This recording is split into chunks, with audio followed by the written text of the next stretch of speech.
Assalamualaikum warahmatullahi wabarakatuh. Perkenalkan, nama saya Siti Nurlela Pasi dari Program Studi Ilmu Keperawatan Fakultas Ilmu Kesehatan di Universitas Muhammadiyah Gorontalo. Jadi pada video kali ini saya akan menjelaskan tentang terjadinya siklus bencana.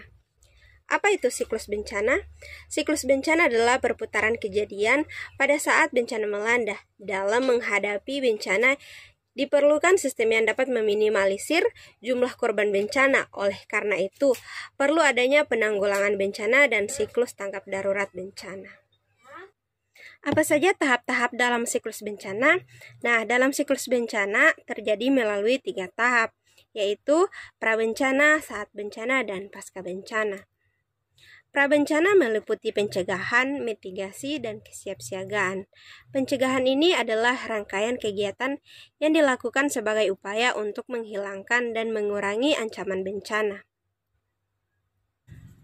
Nah, contohnya penanaman mangrove di wilayah pantai untuk menahan abrasi, menjaga hulu sungai dari kerusakan misalnya dengan pembukaan lahan pertanian atau perkebunan.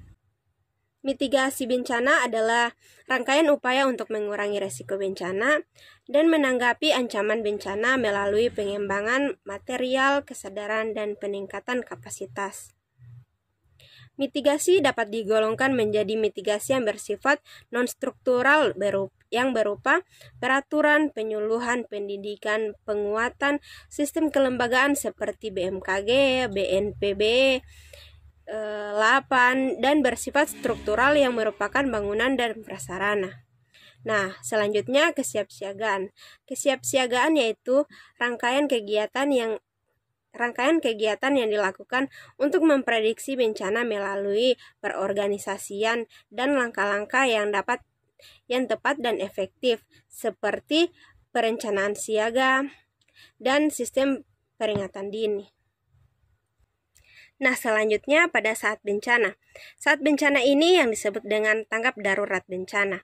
Tanggap darurat adalah rangkaian kegiatan yang dilakukan segera pada saat bencana terjadi untuk menangani dampak buruk, penyelamatan dan evakuasi, harta benda, pemenuhan kebutuhan, perlindungan, manajemen pengungsian, dan lain-lain yang disebabkan oleh korban bencana sehingga pemulihan infrastruktur dan fasilitas penting.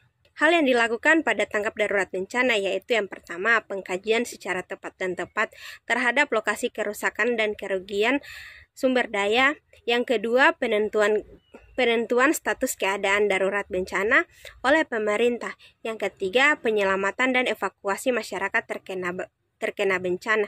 Yang keempat, pemenuhan kebutuhan dasar seperti makanan, alas tidur, obat-obatan. Yang kelima, pemberian perlindungan terhadap kelompok rentan bencana seperti anak-anak, wanita, ibu hamil, lansia, dan disabilitas. Nah, selanjutnya pasca bencana. Dalam pasca bencana perlu adanya rehabilitasi dan rekonstruksi, di mana rehabilitasi untuk meningkatkan dan mengembalikan semua aspek pelayanan publik. Nah, selanjutnya pasca bencana. Dalam pasca bencana perlu adanya rehabilitasi dan rekonstruksi, di mana rehabilitasi itu untuk meningkatkan dan mengembalikan semua aspek pelayanan publik atau masyarakat di wilayah pasca bencana ke tingkat yang sesuai dan tujuan utamanya adalah untuk menormalisasikan kehidupan masyarakat di wilayah pasca bencana dan seluruh aspek kehidupan masyarakat pada wilayah pasca bencana.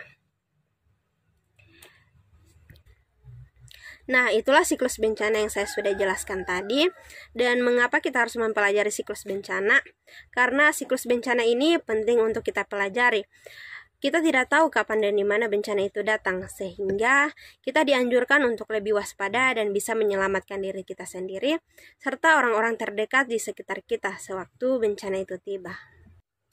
Demikian video materi dari saya, lebih dan kurangnya saya mohon maaf. Billahi fisabilil haq fastabiqul khairat. Assalamualaikum warahmatullahi wabarakatuh.